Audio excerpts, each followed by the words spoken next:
오늘은 2025년 마지막 주일입니다. 한 해 동안 우리 각자 삶의 자리에서 또 견디고 또 버티며 살아내시느라 수고가 참 많으셨습니다. 한 해를 돌아보며 우리 어깨 위에 얹힌 무게가 결코 가볍지 않다라는 생각을 해보게 됩니다. 청년들은 취업난으로 고심이 깊고, 또 청장년들은 직장의 부담, 그리고 관계의 여러 갈등들, 그리고 부모로서 우리들은 가족을 책임져야 할 그러한 삶의 무게가 있고, 또 자녀들의 삶에 대한 염려가 우리에게 있습니다. 그리고 또한 우리는 신앙인으로서 여러 가지 고민까지 더해져서 우리의 삶의 무게가 결코 가볍지 않다라는 생각을 하게 됩니다. 자라오면서 우리는 아마 어느 순간에 이런 고백을 한 때가 있었을 것입니다. 이제 내가 어른이구나, 이제 나도 어른이구나. 여러분들은 어느 때에 이런 고백을 하셨나요? 어른이 된다라는 것은 자유가 늘어나는 것이 아니라 어쩌면 책임이 늘어나는 자리, 그 자리가 바로 어른의 자리라 생각합니다. 하고 싶은 것보다 해야 할 것이 더 많아지고, 또 말 한마디, 선택 하나가 누군가에게 영향을 미칠 수 있다라고 하는 그 자리가 바로 어른의 자리입니다. 30년 전 저는 비교적 일찍 사역을 시작을 했었습니다. 고등학교 갓 졸업하고 시골에서 서울에 올라오는데 시골교회 전도사님이 주소 하나를 적어주시더라고요. 너 서울 가면 이 교회 가서 섬겨, 그러시더라고요. 그래서 그 주소지를 찾아서 버스를 갈아타고 갔는데 서울이 아니었습니다.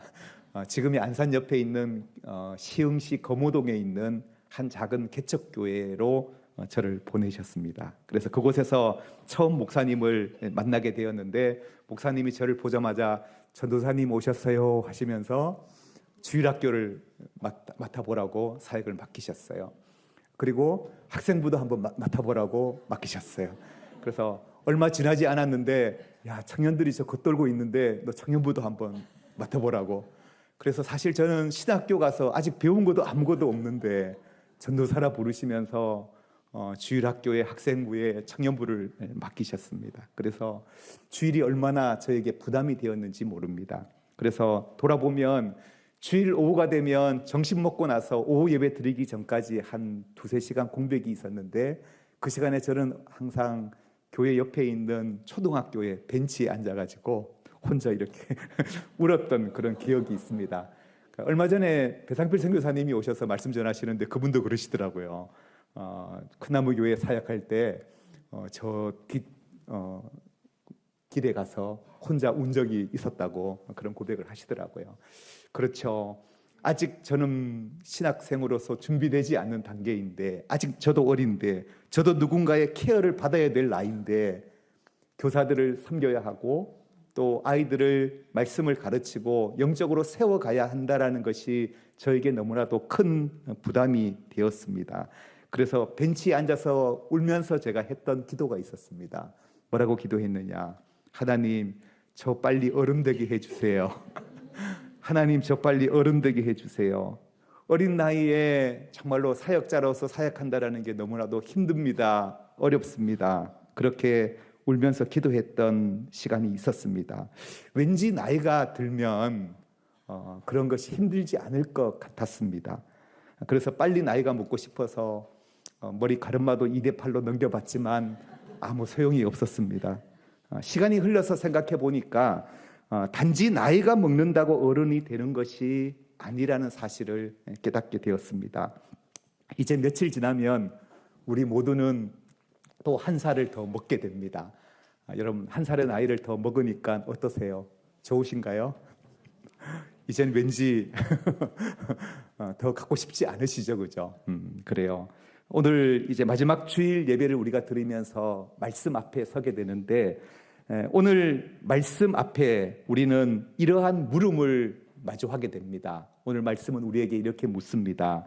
나이를 먹는다고 다 어른이 되는 것인가? 나는 진정 어른이 되어가고 있는가? 이런 질문을 우리에게 하고 계시는데요. 오늘 사도 바울이 우리에게 묻습니다. 너는 정말 어른이 되었느냐?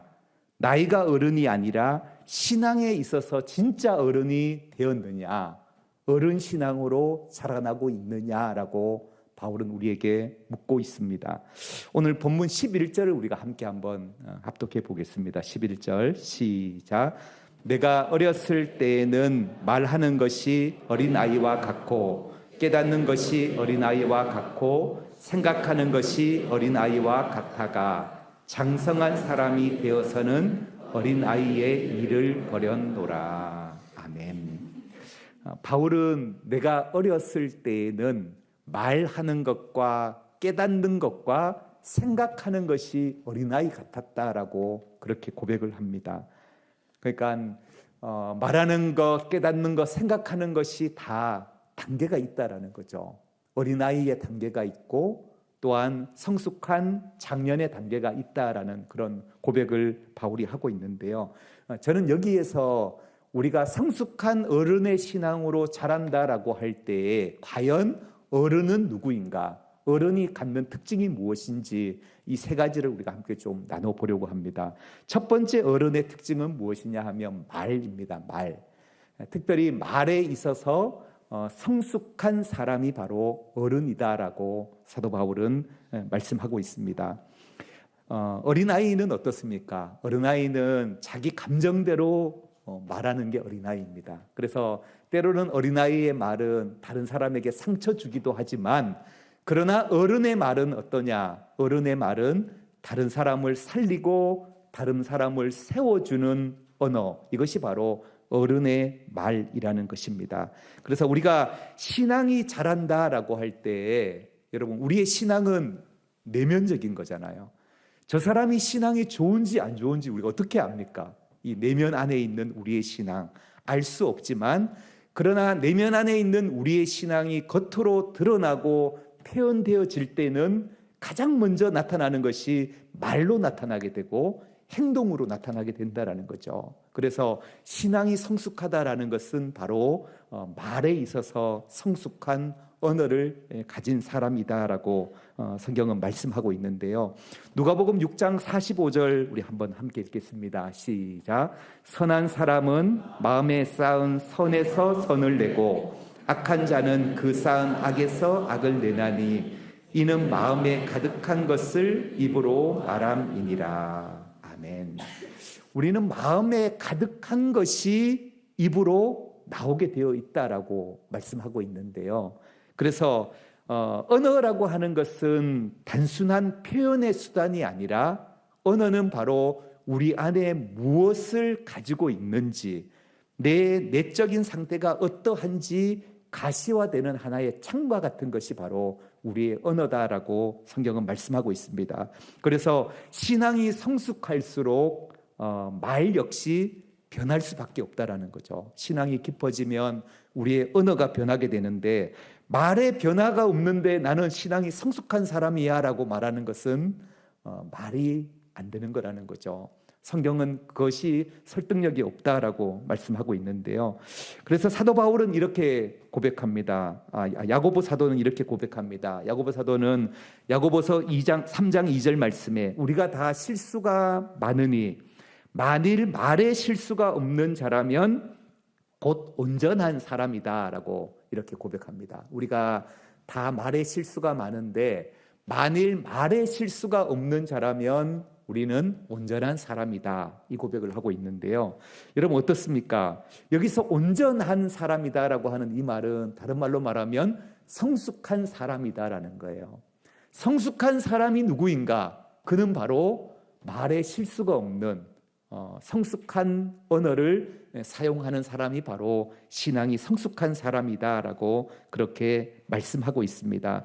어린아이는 말로 상처를 주지만 어른의 언어는 다른 사람을 살리고 다른 사람을 세우는 언어가 된다라고 하는 사실입니다. 나는 과연 말에 성숙한 사람인지 우리를 한번 돌아볼 수 있는 시간이 되기를 원합니다. 나의 언어가 어른의 언어인지 다른 사람을 세워주고 격려하고 북돋아주는 언어를 사용하고 있는지 돌아보는 시간이 되기를 원합니다.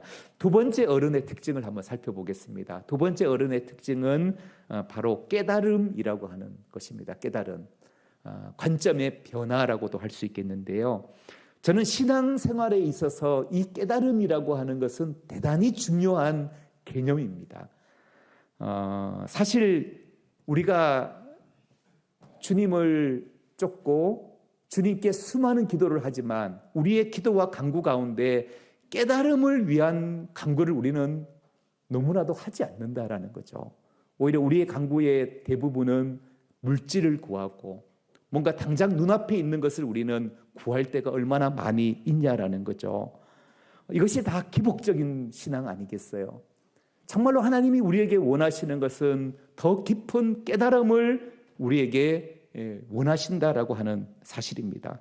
저는 이 깨달음의 개념을 패러다임 시프트라고 하는 이 개념으로 한번 좀 설명을 해보려고 하는데요. 이 패러다임 시프트라는 것은 미국의 과학 철학자였던 토마스 쿤의 저서에서 가장 먼저 나온 개념인데요. 과학의 발전이라는 것이 점진적인 축척에 의해서 과학이 발전되는 것이 아니라 과학은 새로운 패러다임의 변화를 통해서 뭔가 혁명적인 전환이 이루어진다라는 거예요. 쉽게 설명하면 이런 겁니다. 2007년도에 아이폰이 처음 등장을 하게 되었는데요. 아이폰이 나오기까지 우리는 핸드폰 그러면 핸드폰은 전화를 걸고 문자를 주고받는 도구로만 우리는 인식하고 있었다라는 거죠. 그러나 아이폰이 등장하고 나서는 완전히 바뀌게 되죠. 핸드폰은 단순히 전화 받고 문자 받는 정도가 아니라 핸드폰은 하나의 내 개인 PC가 되었고, 그리고 인터넷으로 연결된 그 망을 통해서 우리는 새로운 플랫폼으로서 핸드폰을 인식하게 되었다는 거죠.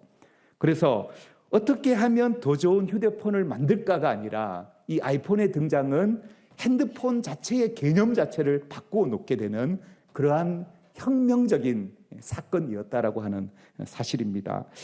여러분, 어른의 두 번째 특징이 바로 깨달음이라고 했는데요. 이 깨달음이라는 건 어떤 것이냐면 단순히 우리가 지식을 더하여 간다라는 차원이 아니라 뭔가 새롭게 보는 우리의 관점이 바뀌는 것, 이게 바로 깨달음이라는 거예요.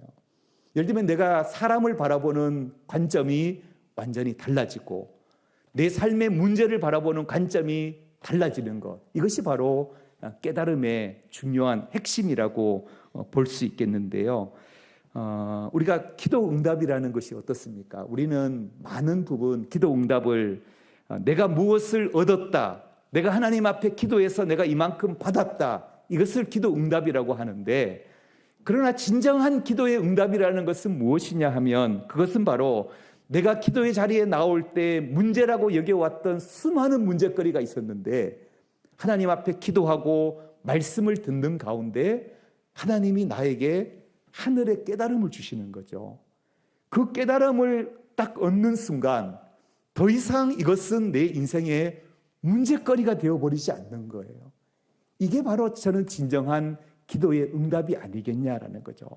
우리는 많은 부분 물질적인 것을 하나 더 얻음으로 기도의 응답을 받았다라고 얘기하지만 진짜 하나님이 위로부터 주시는 하늘의 선물은 깊은 깨달음을 통해서 더 이상 내 인생의 문제가 문제거리가 되지 않고 저 사람이 내 인생의 가시였는데 더 이상 가시가 되지 않는 하늘의 깨달음이 주어지는 순간, 이것이 바로 진정한 응답의 차원이라고 하는 사실입니다. 여러분, 어린아이의 신앙은 늘 이렇게 질문합니다. 왜 나에게 이런 일이 생겼을까? 왜 하나님은 내 기도를 안 들어주실까? 이것은 어린아이의 신앙입니다. 이 단계에서는 아무리 성경을 보고 아무리 기도를 해도 이 패러다임에서는 내 삶이 해석이 되지 않는 거예요. 내 삶에 찾아온 질병, 내 삶에 찾아온 고난, 해석이 안 된다라는 거죠. 그러나 신앙이 성숙해질 때는 핵심적인 변화가 일어나게 되는데, 그 변화는 뭐냐 하면 문제가 바뀌는 것이 아니라 그 문제를 바라보는 나의 관점이 바뀌게 되는 거죠. 그 문제를 바라보는 나의 틀이 바뀌고 기준이 달라질 때에 이것이 바로 놀라운 하나님의 응답의 역사라고 하는 사실입니다. 어린아이 신앙 때는 늘 이렇게 고민합니다. 왜 나만 이런 고난을 받는 것일까? 그러나 우리의 관점이 바뀔 때 이 시간을 통해 하나님은 내 삶에 무엇을 이루려 하시는 것일까? 관점의 질문이 바뀌게 되잖아요. 어린아이 신앙일 때는 우리는 늘 그렇게 질문합니다. 이게 나에게 무슨 유익이 있을까? 그러나 어른의 신앙으로 관점이 바뀔 때에는 이게 누군가를 살릴 수 있을까? 이것이 과연 누구를 살릴 수 있을까? 관점이 자기 중심에서 타자 중심으로 바뀌게 되는 이 놀라운 깨달음이라고 하는 사실이죠. 여러분, 예수님의 제자 베드로를 한번 생각해 봅시다. 베드로는 예수님이 부활하기 전, 예수님이 십자가에 달리시기 전 베드로는 그는 장담했어요. 주님, 다른 사람이 다 주를 버려도 저는 결코 주님을 버리지 않겠습니다. 나는 주를 위해 목숨을 버리겠습니다. 뭔가 자기 확신이 아주 강했던 사람이 베드로였습니다. 그런데 이 베드로가 닭 울기 전 예수님을 3번 부인했습니다. 나는 주님을 모른다고 3번이나 부인하고, 그리고 나서 예수님이 부활하신 후에 베드로에게 찾아오셨을 때에 예수님이 베드로에게 묻습니다. 내가 나를 사랑하느냐? 내가 나를 사랑하느냐? 내가 나를 사랑하느냐 물었을 때 베드로가 어떻게 대답합니까? 내가 주님을 사랑하는 줄 주께서 아십니다. 주께서 모든 것을 아십니다. 여러분, 이전의 베드로 모습 같지 않아 보이잖아, 그죠? 내가 주를 위해 목숨을 버리겠습니다. 그렇게 자기 확신이 강했던 이 베드로가 주님이 아십니다. 여러분, 베드로는 더 강해진 것이 아닙니다. 베드로는 자기를 정확히 알게 된 겁니다. 내가 연약한 존재구나. 내가 주님을 버리지 않겠다고 장담했지만 그럼에도 불구하고 자기의 그 연약함, 나는 연약한 존재구나, 이것을 깨닫는 순간 베드로는 더 어른의 신앙으로 성장해 갔다라고 하는 사실입니다. 여러분, 이처럼 깨달음이 없는 신앙은 결코 성장할 수 없습니다. 성숙할 수 없습니다. 어른의 신앙은 더 많이 아는 것이 아니라 다르게 보는 것입니다. 은혜의 시각, 복음의 시각으로 새로운 관점을 우리가 얻을 때 이것이 바로 어른의 신앙으로 자라나는 것이라는 거죠. 그래서 패러다임이 바뀔 때 신앙은 비로소 어른 신앙으로 성장하게 된다라는 사실입니다. 고린도전서 10장 23, 24절에서 사도 바울은 이런 고백을 합니다. 우리 같이 한번 읽겠습니다. 시작. 모든 것이 가하나 모든 것이 유익한 것은 아니요, 모든 것이 가하나 모든 것이 덕을 세우는 것은 아니니 누구든지 자기의 유익을 구하지 말고 남의 유익을 구하라. 아멘. 그래요. 바울은 모든 것이 가하나, 우리가 예수 그리스도 안에 구원받은 하나님의 자녀들에게는 무한한 자유함이 있습니다. 하나님이 우리에게 그러한 자유함을 주셨어요. 그러나 모든 것이 가하지만 모든 것이 유익하지는 않다라고 바울은 고백합니다. 우리가 모든 것은 가하지만 모든 것이 과연 덕을 세우는 것은 아니라는 이 고백인 거죠. 여러분, 덕을 세운다라는 것은 과연 내게 주어진 이 자유가 다른 사람을 살리는 것인가, 공동체를 살리는 것인가, 내가 할 수 있는 내 자유의 나의 언어와 나의 행동이 과연 다른 사람을 살리고 공동체를 세우는 것인지, 덕을 세우는 것인지 바울은 질문해야 한다는 거죠. 이것이 바로 성숙한 신앙인의 모습이라는 것입니다. 그래서 바울은 이 논의를 한마디로 이렇게 말합니다. 누구든지 자기의 유익을 구하지 말고 남의 유익을 구하라. 자기 유익을 구하지 말고 남의 유익을 구하라. 다시 말하면 지금까지 자기 중심적이었던 그 신앙에서 타자 중심적인 신앙으로 패러다임이 바뀌는, 그것이 바로 신앙의 성숙인 것이죠. 어느 날 그런 깨달음이 있습니다. 어느 날 내가 정말로 지금까지 철저하게 내 중심적이었구나, 나밖에 몰랐던 사람이었구나. 여러분, 이것을 우리가 깨달을 때 비로소 우리는 어른 신앙으로 자라나게 된다라고 하는 사실입니다. 세 번째, 바울은 어른 신앙의 특징을 이렇게 말합니다. 생각이라고 말합니다. 생각. 깊이를 더하는 생각입니다.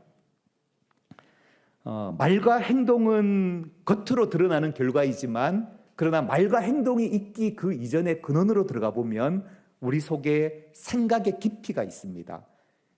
우리가 어떤 생각을 품느냐에 따라서 말과 행동이 드러나게 된다는 것인데요.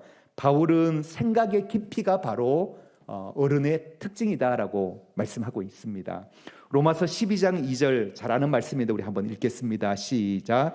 너희는 이 세대를 본받지 말고 오직 마음을 새롭게 함으로 변화를 받아 하나님의 선하시고 기뻐하시고 온전하신 뜻이 무엇인지 분별하도록 하라. 아멘. 여기에서 마음을 새롭게 함으로 변화를 받으라라고 할 때 이 변화는 바로 패러다임 시프트, 그죠? 깨달음이죠. 관점이 바뀌는 그러한 변화를 통해서 우리는 하나님의 선하시고 기뻐하시고 온전하신 뜻을 우리가 분별해야 한다. 여기서 이 분별이라는 것은 성숙함의 한 특징입니다. 분별은 우리가 생각을 깊이 할 수 있는 능력이 바로 분별이죠. 생각을 깊이 할 때 분별할 수 있게 된다라는 것인데요.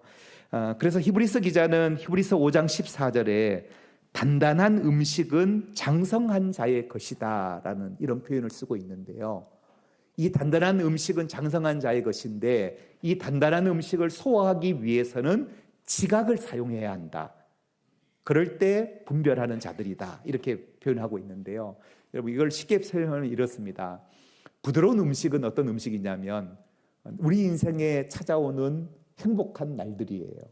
축복의 선물 같은 것들이에요. 이런 것들은 우리가 소화하기 너무 좋습니다. 하나님이 나를 사랑하셔서 우리 가정에 이러한 축복을 주셔서 너무나 소화하기 쉽습니다. 그러나 우리 인생에 찾아오는 불청객 같은 질병이나 고난이나 이런 깨어지는 아픔을 우리가 만났을 때 이 음식은 단단한 음식이라는 거죠. 우리가 소화하기 어려운 음식입니다. 그럴 때 어떻게 해야 하느냐? 지각을 사용하라는 겁니다. 이것을 다시 말하면 깊이 생각하라는 거죠. 깊이 생각하고 깊이 묵상하지 않으면 우리는 내 인생에 찾아온 이 고난의 문제를 소화하기 어렵다라는 거죠. 이것이 바로 깊이 생각하는 것이 얼마나 성숙한 어른의 모습인가를 우리에게 말해주는 대목이라고 볼 수 있겠는데요. 장성한 사람, 성숙한 어른은 바로 깊이 생각하는 사람이다. 그래서 내 인생에 찾아오는 고난까지도 우리가 해석할 수 있는 그런 사람이다라는 것이죠. 어린아이는 어떻습니까? 아이들은 특징이 있는데요. 아이들은 기분이 나빠요. 그러면 아이들은 어떻게 해요? 그냥 기분 나쁘다고 말을 합니다. 그리고 기분 나쁜 행동을 그냥 아이들은 해버리죠. 이게 아이들의 특징입니다. 그래서 어른들은 아이들에게 뭐라 그래요? 야, 너 생각 좀 해라, 생각 좀 해라 그러잖아요. 그러나 어른들은 어떻습니까? 어른들은 지금 기분 나쁜 일을 내가 경험했어요. 누가 나에게 상처 주는 말을 했어요. 그러면 어른은 생각을 합니다. 생각을. 저분이 왜 이런 말씀을 하셨을까? 저분의 말씀의 의도는 이런 뜻은 아닐 거야. 저분이 왜 이런 말씀을 하셨을까? 나를 돌아보라고 하는 것일까? 그래서 어른은 생각을 한다라는 거죠. 생각을 하고 깊이 묵상하고 기도하고 그러면 기분 나쁜 나의 이 감정이 그대로 나의 언어의 가시로 드러나는 것이 아니라 내 행동에 거친 행동으로 나타나는 것이 아니라 생각하고 깊이 묵상하고 기도하고 나온 언어는 정화된 언어가 나오게 되는 게 이게 바로 성숙한 어른의 모습이라고 하는 것이죠. 그래서 여러분 깊은 생각은 우리의 판단을 늦추고 사랑을 앞당깁니다. 생각이 얕을수록 우리는 빨리 단정해버리고 쉽게 정죄하고 또한 사람을 흑백으로 나누려 하지만 그러나 생각이 깊을수록 기다릴 줄 알고 상황을 생각하고 판단보다는 이해하려고 하는 사람, 그 사람이 바로 깊이 생각하는 성숙한 어른의 모습이라는 거죠. 그래서 사랑이라는 것은 저는 감정이라기보다는 어찌 보면 사랑은 깊은 사고의 결과라는 거죠. 우리가 누군가를 사랑한다라고 할 때 사랑의 언어와 사랑의 행동이 나올 수 있는 이유가 뭐냐 하면 깊이 생각한 그 사고의 결과가 사랑의 언어와 사랑의 행동으로 나타날 수 있다라는 것입니다. 사도 바울은 이어서 12절에 이런 고백을 합니다. 12절을 우리 같이 읽겠습니다. 시작. 우리가 지금은 거울로 보는 것 같이 희미하나 그때에는 얼굴과 얼굴을 대하여 볼 것이요 지금은 내가 부분적으로 아나 그때에는 주께서 나를 아신 것 같이 내가 온전히 알리라. 아멘. 사도 바울 당시 거울은 흐릿하고 잘 보이지 않았습니다. 왜냐하면 지금 우리가 보는 거울과 같지 않고 청동으로 만들어진 거울이기 때문에 왜곡되게 실물이 보이고 흐릿하게 보이는 게 특징입니다. 사실 우리의 신앙도 그렇다라는 거죠. 우리는 아직 다 알지 못합니다. 다 보지 못합니다. 그래서 우리는 겸손해야 한다라는 거죠. 참 어른의 특징은 무엇이냐? 그것은 바로 자기가 불완전한 존재라는 것을 알 때에 우리는 진정한 어른이 되는 거예요.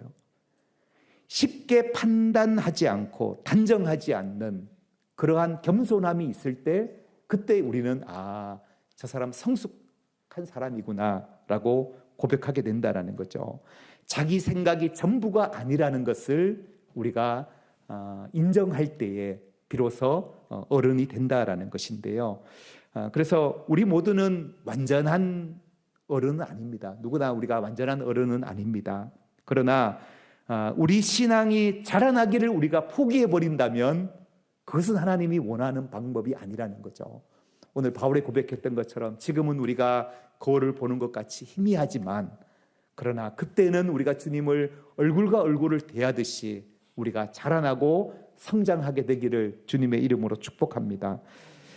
어느 날 한 노인이 있었습니다. 이 노인이 신문지에 무엇인가를 둘둘 말아서 사회복지 공동모금회에 두고 간 일이 있었는데요. 그 안을 열어보니까 신문지 안에는 수천만 원의 수표와 함께 삐뚤삐뚤 쓴 편지가 하나 발견되었습니다. 나눌 수 있어 감사했습니다. 이것은 제 생의 마지막 정리입니다. 나중에 밝혀졌는데 이분이 바로 김장하 선생님의 손길이었다고 알려졌습니다. 우리 김장하 선생님은 세상에 잘 알려진 분이 아니셨는데 우리 김영배 헌법재판소장의 스승으로 알려지면서 많은 사람들에게 회자되기 시작했습니다. 가난한 이웃들과 또 독립운동가 후손 그리고 학생들을 돕는 일에 일평생 헌신하며 사셨던 분이신데요. 특별한 직함이 있는 것도 아니고 권력을 가진 분도 아니세요. 경남 진주의 한 작은 한약방을 운영하시는 분이셨는데 한약방이 크게 성공하면서 그러나 이분은 자기 재산을 늘리는 데 중점을 두지 않고 재산이 모일 때마다 어려운 분들을 돕고 또 예술가들을 돕고 또 독립후손가들을 돕고 특별히 장학회를 만들어서 이분의 장학회에서 수요를 받은 사람이 1000명이 넘는 학생들이 있을 만큼 많은 사람들에게 베풀며 사셨던 분입니다. 그분은 나라가 있어야 사람이 있다라는 신념 아래 하나님이 주신 양심을 따라서 40년 넘게 이러한 선한 일을 행하신 분이신데요. 한 번도 이름을 밝히지 않으셨다고 합니다. 나를 기억하지 않아도 좋다. 내 이름은 지워도 좋다. 다만 내가 도왔던 사람들이 자신도 누군가에게 도움이 되는 사람이 되기를 바란다라는 마음으로 섬겨오셨던 분이라고 합니다. 이분이 하셨던 많은 어록들이 있는데 제가 좋아하는 어록이 이겁니다. 돈은 똥이다. 돈은 똥과 같아서 모아두면 악취가 나지만 흩어뿌리면 거름이 된다. 정말로 흩어뿌려 지금 우리 사회의 수많은 사람들을 살려내는 그 일에 헌신하셨던 참 어른이십니다. 김장하 선생님은 말이 많지 않았습니다. 늘 자기가 도왔다, 내가 했다 드러내지 않고 말의 절제를 아는 그런 어른이셨습니다. 어른의 말은 크지 않습니다. 그러나 결코 어른의 말은 가볍지 않습니다. 침묵 그 자체가 이미 사람을 살리는 언어로 우리에게 보여주신 한 사람입니다. 즉흥적인 감정이나 즉각적인 보상, 즉각적인 인정을 선택하지 않고 자기 행동이 드러나지 않도록 숨어 그 일들을 행해 오셨던 시대의 어른인데요. 저는 김장하 선생님의 삶을 보면서 말이 성숙해지면 삶은 조용해진다. 말이 성숙해지면 삶이 조용해지고 깨달음이 깊어지면 시선은 낮아진다. 그리고 생각이 깊어지면 사랑이 오래 간다라는 것을 깨닫게 됩니다. 이것이 바로 참 어른의 모습이셨습니다. 많은 사람들이 이분의 이렇게 다큐를 보고 나서 이런 댓글을 올렸더라고요. 나도 그분처럼 살고 싶다. 당신을 만나고 더 좋은 사람이 되고 싶어졌다. 이런 고백을 많은 분들이 하셨는데요. 저는 신앙의 어른이 된다라는 것이 무엇이냐? 그것은 우리가 성경 지식을 더 많이 아는 사람이 아니라 더 많이 품어줄 수 있는 사람, 더 크게 말하는 사람이 아니라 더 깊이 들어줄 수 있는 사람, 그리고 앞에 서는 사람이 아니라 뒤에서 버텨줄 수 있는 사람, 그 사람이 바로 시대의 어른이 아닌가 생각합니다. 여러분, 우리 예수님이 그러하셨습니다. 예수님은 십자가 위에서조차 자신을 변호하지 않으셨던 분입니다. 인류의 죄를 대속하시기 위하여 힘을 쓰지 않으시고 묵묵히 십자가의 길을 걸어가셨던 분이 바로 우리 주님이셨습니다. 우리가 이 시대에 왜 어른이 없는가? 우리가 한탄만 할 것이 아니라 오늘날 이 땅에 크리스찬들이 이렇게 많은데 왜 우리가 어른 신앙으로 자라지 못하냐라는 거죠. 우리 안에 주님의 부르심 앞에 반응할 수 있는 저와 여러분 되기를 축복합니다. 사랑하는 교우 여러분, 오늘 2025년 마지막 주일입니다. 하나님은 우리에게 묻고 계십니다. 너 한 해 동안 얼마나 어른이 되었느냐?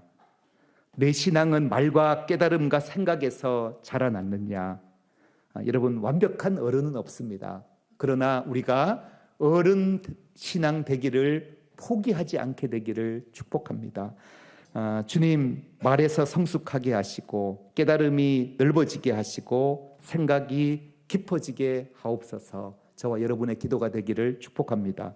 함께 기도하겠습니다. 사랑하는 하나님 아버지, 2025년의 마지막 주일 한 해 동안 각자의 자리에서 견디고 버티며 살아온 주의 백성들의 수고를 주께서 아시고 기억하여 주옵소서. 우리는 나이를 먹으면 어른이 된다고 말하지만 말과 생각과 깨달음에서는 여전히 어린아이와 같았음을 고백합니다. 쉽게 말로 상처 주고 자기중심적인 시선으로 세상을 판단했고 깊이 생각하기보다 즉각 반응하며 살아왔음을 용서하여 주옵소서. 오늘 말씀을 통해 참된 어른의 길을 다시 배우게 하시니 감사합니다. 말이 성숙해질 때 삶이 조용해지고 깨달음이 깊어질 때 시선은 낮아지고 생각이 깊어질 때 사랑이 오래 간다라는 것을 알게 하셨습니다. 그런 어른으로 살게 하여 주옵소서. 예수님의 이름으로 기도드립니다. 아멘. 아멘.